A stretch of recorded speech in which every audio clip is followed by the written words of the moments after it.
வட மாநிலத்துக்காரங்களாம் அங்கே வேலை செய்கிறவன் கூட்டுறவன் பெருக்கிறவன் அந்த பாடு பசங்க எல்லாம் அங்கே உட்காந்து கஞ்சா அடிச்சு நின்றுக்கிறானுங்க.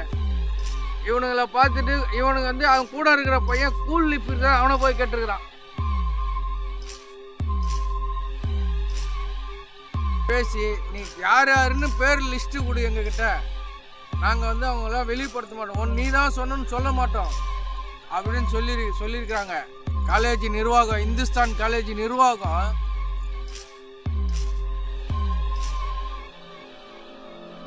காலேஜில் வியாபாரம் பண்ணுறானுங்க, கஞ்சா வியாபாரம். காலேஜே ஒரு வியாபாரம் தான், அந்த இந்துஸ்தான் காலேஜே ஒரு வியாபாரம் தான். கஞ்சா வியாபாரமும் கலந்து 2 வியாபாரம் பண்ணுறாங்க அங்கே.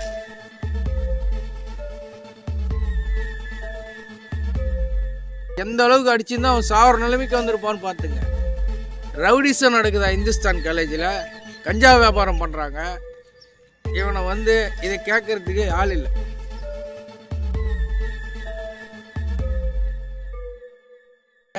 உடனே ஒரு அமைச்சர் எழுந்திரிச்சிட்டார். அவருக்கும் அதுக்கும் சம்மந்தமே இல்லை. கல்வித்துறை அமைச்சர், அவர் உயர்கல்வித்துறை அமைச்சர் மட்டும்தானே அதை கேட்கணும், அதை பற்றி பேசணும். உடனே இவர் எழுந்திச்சிக்கினார். முன்விரோத காரணத்தால்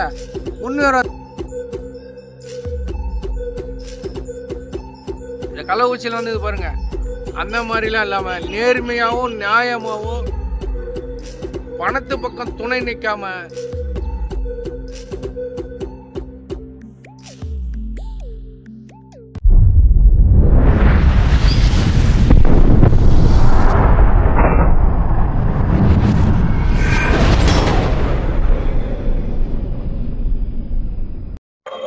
வணக்கம்.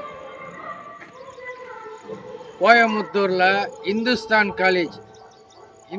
காலேஜை 20 பசங்க சேர்ந்துக்கின்னு, மாணவர்கள் 20 பேர் ஸ்டூடெண்ட்டு சேர்ந்துக்கின்னு ஒரு ஸ்டூடெண்ட்டை, ஒரு மாணவனை அடிச்சே கொன்னுட்டானுங்க. என்ன காரணம்னா, அந்த அமுதன்ன்ற தம்பியும் அவன் ஃப்ரெண்டு 2 பேரும் மாடியில் நின்று பார்த்து இருந்துருக்குறாங்க. மாடியில் இருக்கும்போது அவனோட ஃபோனோட ஹெட்செட்டு கீழே ஊந்துருச்சான். அதை எடுக்கிறதுக்கோசரம் கீழே போயிருக்கிறாங்க. அந்த பின்பக்க வாசல் பின்பக்கமாக போன உடனே அங்கே வந்து அந்த அந்த அந்த காலேஜ் ஹாஸ்டலுடைய வார்டன், சமையல்காரன், இந்த வட மாநிலத்துக்காரங்களாம் அங்கே வேலை செய்கிறவன் கூட்டுறவன் பெருக்கிறவன் அந்த பாடு பசங்க எல்லாம் அங்கே உட்காந்து கஞ்சா அடிச்சு நின்றுக்கிறானுங்க. இவனுங்களை பார்த்துட்டு இவனுங்க வந்து அவன் கூட இருக்கிற பையன் கூல் லிப் தான் அவனை போய் கேட்டுருக்கிறான். இந்த போதைப் பொருள் இருக்குது பார்த்தீங்களா, அந்த போதை வசத்தை கேட்டுருக்கிறான். அவனுக்குள்ளே வாக்குவாதமாக இருக்குது, சண்டை ஆகிருக்குது போல இருக்குது. இந்த சண்டை முடிஞ்ச உடனே இவனுங்க வந்துட்டானுங்க. இவனுங்க கஞ்சா அடிக்கிறது பூரா இந்த பையனுக்கு தெரிஞ்சு போச்சு. உடனே அவங்க பெற்றோருக்கு இது சொல்லியிருக்கிறான் அந்த தம்பி. உடனே இவங்க வந்து காலேஜ் நிர்வாகத்துக்கிட்ட போய் இவன் கம்ப்ளைண்ட் பண்ணியிருக்கிறான். காலேஜ் நிர்வாகத்துக்கிட்ட கம்ப்ளைண்ட் பண்ண உடனே அவங்க பெற்றோரை கூட்டினாங்கன்னு சொல்லிக்கிறாங்க. அவங்களாம் வந்து பேசி நீ யார் யாருன்னு பேர் லிஸ்ட்டு கொடு எங்ககிட்ட, நாங்கள் வந்து அவங்களாம் வெளிப்படுத்த மாட்டோம், நீ தான் சொன்னு சொல்ல மாட்டோம் அப்படின்னு சொல்லியிருக்கிறாங்க. காலேஜ் நிர்வாகம், இந்துஸ்தான் காலேஜ் நிர்வாகம் யார் யார் அங்கே கஞ்சா அடிக்கிறாங்கன்னு சொல்லுங்கள், பேரை சொல்லுங்கன்னு சொல்லிக்கிறாங்க. இவன் வந்து எழுதி கொடுத்துருக்குறான் இவங்க பேர். நீங்கள் வந்து பேரெல்லாம் நான் என்னை காட்டி கொடுத்துட மாட்டாங்கன்னு நம்பி தான் எல்லாரும் இத்தனை பேர் கஞ்சா அடிக்கிறாங்க. அங்கே கஞ்சா புழக்கத்தில் இருக்குது, கஞ்சா வியாபாரம் ஆகுது அப்படின்னு இந்த பையன் சொன்னதால் இவங்க காட்டி கொடுக்க மாட்டோம், ஒன்றை சொல்ல மாட்டேன்னு சொல்லிட்டு அனுப்பிச்சிட்டு அந்த காலேஜில் இந்த 20 பேர் இந்த காலேஜில் கஞ்சா விற்கிறான் பாருங்க, அந்த பசங்கிட்டையும் கஞ்சா அடிக்கிறவனுங்க, இவனுங்கெல்லாம் கஞ்சா வியாபாரம் பண்ணுறவனுங்க பொழுது இவனுங்கெல்லாம் காலேஜில் சேர்த்து படிக்கிறன்ற பேரில் உள்ளே பூந்து காலேஜில் வியாபாரம் பண்ணுறானுங்க, கஞ்சா வியாபாரம். காலேஜே ஒரு வியாபாரம் தான், அந்த இந்துஸ்தான் காலேஜே ஒரு வியாபாரம் தான். கஞ்சா வியாபாரமும் கலந்து 2 வியாபாரம் பண்ணுறாங்க அங்கே. அந்த பையனை வந்து காலேஜில் சொல்ல மாட்டேன்னு சொன்னதால், நம்பி பேரெல்லாம் சொன்னதால் இவன் சொல்லிட்டான். பாவம், இவங்க அவங்கக்கிட்டே சொல்லிட்டாங்க. அமுதன் தான் சொன்னான் நீங்களாம் கஞ்சா வைக்கிறீங்கன்னு. அவனை சும்மா விடக்கூடாதுன்னு போட்டு கொடுத்து அவனை மாட்டி விட்டு இந்த 20 பசங்களும் சேர்ந்து ஒரு பிரச்சனை ஆன உடனே இவன் காலேஜ் இங்கே இருக்கக்கூடாது, ஹாஸ்டல் வேணான்னு சொல்லிட்டு தனியாக இருந்திருக்கிறான். 2 நாள் நீ வெளியே போன்னு சொல்லி அமுச்சிட்டு இருக்காங்க. அதுக்கப்புறமா வந்திருக்கிறான். வந்த உடனே இந்த பசங்கள்லாம் இவனை மட்டும் தூக்கின்னு போய் ஒரு ப்ளே கிரவுண்டில் வச்சு அடிச்சிருக்கிறான். அவன் கூட இருக்கிற நண்பன் பார்த்துருக்குறான். அவனை அடித்து எந்த அளவுக்கு அடிச்சுருந்தா அவன் சாகிற நிலைமைக்கு வந்திருப்பான்னு பார்த்துங்க. ரவுடிசம் நடக்குதா இந்துஸ்தான் காலேஜில், கஞ்சா வியாபாரம் பண்ணுறாங்க. இவனை இதை கேட்குறதுக்கு ஆள் இல்லை. ஏன்னா பணம் பேசுவாங்க, பணம் பாதாள வரைக்கும் பாயும். கல்வி நிறுவனம் வியாபார நிறுவனம் அது. அந்த வியாபார நிறுவனத்தில் கஞ்சாவும் கலந்து 2 வியாபாரம் நடக்குதுங்க. இந்த பையனை அடித்து திரும்ப தூக்கின்னு போட்டு போயிட்டாங்க. அந்த கூட இருக்கிற நண்பனும் அந்த பையனும் பார்த்துருக்குறான். 3 நாளில் அடித்த அடியில் அந்த பையன் செத்து போயிட்டான்.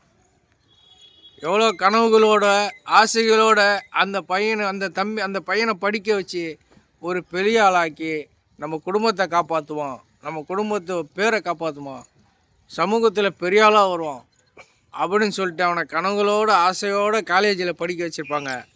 அந்த உயிரை அடித்து சாவடித்து அவங்க அம்மாவும் அவங்க ஃபேமிலி, அவங்க அம்மாவும் அப்பாவும் அந்த கதறத்தை பாருங்கள். நீங்களே பார்த்துக்கிட்டீங்களா? இதுதான் அங்கே நடந்து ஒரு உயிரே சாவடிச்சிட்டாங்க. அடித்தாங்களே அந்த நாய்ங்க, 20 பேர். அந்த நாய்ங்களை உங்கள் வாழ்க்கை தாண்டா கெட்டு போவோம். நீங்களே தானே உங்களை படிக்க தாண்டா அனுப்பினாங்க. நீங்கள் கஞ்சா குடிங்க, ஏதோ பண்ணுங்க, அது உங்கள் விருப்பம். கஞ்சா குடித்து ஒழிஞ்சு போங்க, அது உங்கள் விருப்பம். அதை யாரும் தடுக்கவே முடியாது இனிமேல். ஏன்னு வச்சுங்க, இப்போ இதை சட்டசபையில் குரல் எழுப்புகிறார் உதயநிதி ஸ்டாலின். இதுக்கு அரசு பொறுப்பேற்கணும் அப்படின்னு உடனே ஒரு அமைச்சர் எழுந்திரிச்சிட்டார். அவருக்கும் அதுக்கும் சம்மந்தமே இல்லை. கல்வித்துறை அமைச்சர், அவர் உயர்கல்வித்துறை அமைச்சர் மட்டும்தானே அதை கேட்கணும், அதை பற்றி பேசணும். உடனே இவர் எழுந்திச்சிக்கினார். முன்விரோத காரணத்தால் முன்விரோதம் இந்த குரூப்பாக சண்டை போட்டுறானுங்க பாருங்கள். குரூப்பாக இந்த பக்கத்தில் ஒரு 50 பேர், இந்த பக்கத்தில் ஒரு 50 பேர் சண்டை போட்டுக்குவான். இவன் தனியாக ஒருத்தனை போய் அடித்து சாப்பிட இது முன்விரோதம். அதாவது நம்ம அரசு பேர் கெட்டு போகக்கூடாதுன்னு அந்த மந்திரி அவர் பழியை கழிச்சுக்கிட்டார். காலேஜ் பேர் கெட்டு இவங்க இணைப்பாக இருப்பாங்க.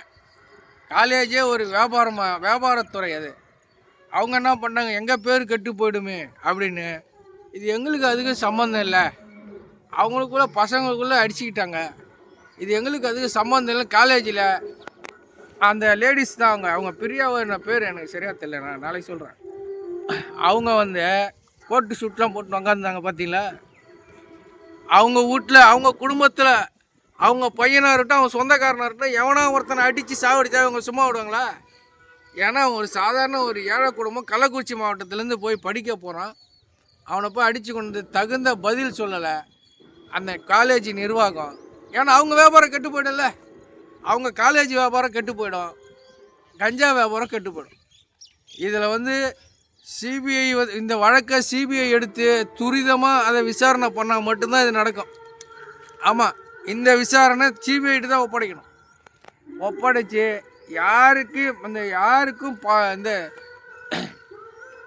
பணத்தை கொடுத்து இந்த கள்ளக்குறிச்சியில் இது பாருங்கள், அந்த மாதிரிலாம் இல்லாமல் நேர்மையாகவும் நியாயமாகவும் பணத்து பக்கம் துணை நிற்காமல் நியாயத்து பக்கம் துணை நின்று அந்த இந்துஸ்தான் காலேஜ் மேலே நடவடிக்கை எடுக்கணும். அந்த காலேஜ் நிறுவனம் தகுந்த பதில் சொல்லலை. அந்த பையனை சாவடிச்சிட்டாங்க. சாவடித்து அந்த குடும்பம் எப்படி கதைது பார்த்தீங்களா? பாவம், எவ்வளோ கனவுகளோடு இங்கே கள்ளக்குறிச்சி மாவட்டத்துலேருந்து அங்கே அனுப்பிச்சிருப்பாங்க, படிச்சுட்டு வரட்டும் அப்படின்னு. சொல்லுங்கள், நான் ஒரு சம்பவம் சொல்கிறேன், எனக்கு நடந்தது. நான் எங்கள் பையனை ஹாஸ்டலில் காலேஜில் போய் சேர்த்த ஒரு பெரிய நிறுவனம், அங்கே தான் அவன் படிக்கிறான். அந்த ஹாஸ்டலில் ஒரு பையன் ஹாஸ்டல்லே வாங்கின பீர் குடிக்கிறான். அது எங்கள் பையன் பார்த்துட்டு உடனே என்கிட்ட சொல்கிறான், நாங்கள் உடனே போகிறோம் அந்த காலேஜில், இந்த ஹாஸ்டலில் இந்த பையன் இந்த மாணவன் குடிக்கிறானா, இருக்கிற மாணவன் எல்லாம் பேர் கெட்டு போயிடும் அப்படின்னு நாங்கள் சொன்ன உடனே அதை உடனே துரிதமாக நடவடிக்கை எடுத்தாங்க. அவனை கூப்பிட்டு அந்த பையனை காலேஜை விட்டு அனுப்பிட்டாங்க. என் காலேஜ் பேர் கெட்டு போயிடும், அப்படின்னு அந்த காலேஜை விட்டு அனுப்பிட்டாங்க. அந்த காலேஜோட பேர் நான் இப்போ சொல்ல விரும்பலை, நாளை அப்புறமா சொல்கிறேன். இந்த மாதிரி இருக்கணும். சென்னையில் மதுரவாயில் இருக்குது அந்த காலேஜ். துரிதமாக நடவடிக்கை எடுத்தாங்க. நான் போய் பேசின உடனே இந்த பையன் அந்த ஹாஸ்டலில் பீர் குடிக்கிறான், இருக்கிற பசங்களாம் கெட்டு போயிடுவாங்க, ஒருத்தனால 1000 பேர் கெட்டுரும், உங்கள் காலேஜ் பேர் கெட்டு போயிடும் அப்படின்னு ஒரே வார்த்தை தான் சொன்னேன். உடனே அவனை காலேஜை விட்டு அமுச்சு விட்டாங்க. அவன் நீ இங்கே படிக்க வேணாம், போடா வெளியே அப்படின்னு சொல்லி திருத்திட்டாங்க. அவன் வாழ்க்கை தான் வீணாக போவோம். அதான் அந்த 20 பேர் நீங்கள் வந்து அவனை அடித்து கொண்டீங்களா, உங்கள் வாழ்க்கை தான்டா வீணாக போவோம். யோசிச்சு பார்த்தீங்களா? இன்றைக்கி வந்து கோவத்தில் கஞ்சா போதில் நீங்கள் செஞ்சிட்டீங்க. இது எவ்வளோ விளைவு உங்களுக்கு வரும் தெரியுமா? எந்த காலேஜும் உங்களை சேர்ப்பானா? எந்த காலேஜும் சேர்க்கணும், உங்கள் படிப்பு கெட்டு போயிடும், உங்கள் வாழ்க்கை வீணாக போயிடும். இதை நீங்கள் யோசிக்காமல் பண்ணிட்டீங்க. அதனால் கஞ்சா புழக்கம் அதிகமாக இருக்குது. இதை வந்து ஒன்றும் இப்போ நான் என்ன சொல்கிறதுனே தெரில. போதையை ஒழிப்போம், போதை இல்லாத தமிழகத்தை நாங்கள் உருவாக்குவோம்னு சொன்னாங்க. போதை தலைவிரித்து ஆடின்னு தான் இருக்குது. கஞ்சா போதை அதிகமாக தலைவிரித்து ஆடுது. இதை மொத்தமாக எங்கே அது விளையிற இடத்தையும் நீங்கள் ஒழிக்கணும். எங்கேருந்து வருது அது விளையிற இடத்தெல்லாம் ஒழிக்க முடியாது. நினச்சிக்க, வெளிநாட்டில் விளையுது, அது இமயமலை அடிவாரத்தில் கூட ஒருத்தர் விளைய வைக்கிறாரு. இதெல்லாம் வந்து ஒன்றும் பண்ண முடியாது. வீட்டில் கூட வீட்டுக்கு வீடு இப்போலாம் 2 செடி வளர்ப்பான் பொழுது, கஞ்சா செடி. இனிமேல் நீங்கள் ஒன்றா பாருங்கள், 2030-35 வரலாம் வீட்டுக்கு வீடு அவனும் கஞ்சா வளர்க்க போகிறான். கஞ்சா செடி வளர்த்து வீட்டு யூஸாக அதை பயன்படுத்த போகிறான். கருவேப்பிலை, கொத்தமல்லி சமையலுக்கு போடுறாங்களே, அந்தமாரி நீங்கள் ஒன்றா பார்த்துங்க. தமிழ்நாட்டில் பாதி பேர் வீட்டில் கஞ்சா செடி வளர்த்து சமையலுக்கு பயன்படுத்துகிற மாதிரி பயன்படுத்த போகிறோம். இதான் நடக்க போகுது. நீங்களே அதுக்கு என்ன பண்ணலாம், கவர்மெண்ட்டு நீங்கள் வந்து ஃப்ரீயாக விட்டுடலாம். கஞ்சா யார் வேணா குடிக்கலாம்ப்பா. ஏன்னா இப்போ குடிச்சிட்டு போனால் கூட வந்து போலீஸ் கேட்பாங்க, வாசனை அடிக்கும், அதை வச்சு ஃபைன் போடுவாங்க, ட்ரிங்கிங் கேஸ் போடுவாங்க, 2 வீலரில் போவான். கஞ்சா அடிச்சுட்டு போனான்னா எந்த நாற்று முடிக்காது, கேஸும் கிடையாது. அதனால் நீங்களே பண்ணிட்டீங்கன்னு வச்சுங்க, அவன் வீடு செடி வளர்த்துவான், கஞ்சா அடிச்சுக்குவான், அடிச்சுட்டு யாரையா கொலை பண்ணுவான், நாட்டை குட்டி சேராக்குவான். நான் என்ன சொல்கிறேன், உடனே நடவடிக்கை எடுங்க, சிபிஐட்ட கேஸை கொடுங்க, அந்த காலேஜ் மேலே நடவடிக்கை எடுங்க, துரிதமாக நடவடிக்கை விசாரணை பண்ணி நடத்தால் மட்டும்தான் இந்த கல்வி நிறுவனம் ஒழுங்காக இருக்கும். பசங்க வாழ்க்கை கெட்டு போகாது, நல்லா படித்து முன்னேறுவான். இதை தமிழக முதலமைச்சர் நீங்கள் தான் நடவடிக்கை எடுக்கணும். இப்போ நீங்கள் தான் கரண்ட்டில் இருக்கிற, நீங்கள் தான் முதலமைச்சர், நீங்கள் தான் நடவடிக்கை எடுக்கணும். வேறு யாரும் இதை வந்து ஸ்டெப் எடுத்து எதுவும் செய்ய முடியாது. ஏன்னா உங்கள்கிட்ட இது பவர், நீங்கள் தான் இதை செய்யணும். ஓட்டு போட்ட மக்களை காப்பாற்றுங்க, படிக்கிற பசங்களை காப்பாற்றுங்க. கஞ்சா அடிக்கிறவங்களாம் கஞ்சாவே அடிக்கூடாதுன்னு சொல்லி நீங்கள் கூட வந்து போதை இல்லாத தமிழகம் வந்து ஒரு 3 கிலோமீட்டர் ஓடினீங்க சென்னையில் ஓட்டப்பந்தயம். அந்த மாதிரி நீங்கள் வந்து ஒவ்வொரு ஊருக்கும் போய் ஓட முடியாது. இந்த போதை இல்லாத தமிழகத்தை உருவாக்கணும்னு கோயம்புத்தூரில் போய் ஓட முடியாது. எல்லா காலேஜ்லேயும் இந்த மாதிரி நடக்கும். அந்த மாதிரி நீங்கள் குடுன்னு அந்தந்த காலேஜையும் போய் ஓட முடியாது, கால் வலிக்கும். அதனால் நீங்கள் வந்து உட்கார்ந்த இடத்துலேருந்தே இது நடவடிக்கை எடுக்க சொல்லுங்கள். அப்போ தான் இது நடக்கும். இல்லைன்னா இன்னும் மோசமாக ஆகிடும். தமிழ்நாடு குட்டி சேராக போடும். தமிழ்நாட்டு அண்டை மாநிலத்துக்கு அறவரம் காரி துப்புறான். நாளைக்கு சந்திப்போம். நன்றி, வணக்கம்.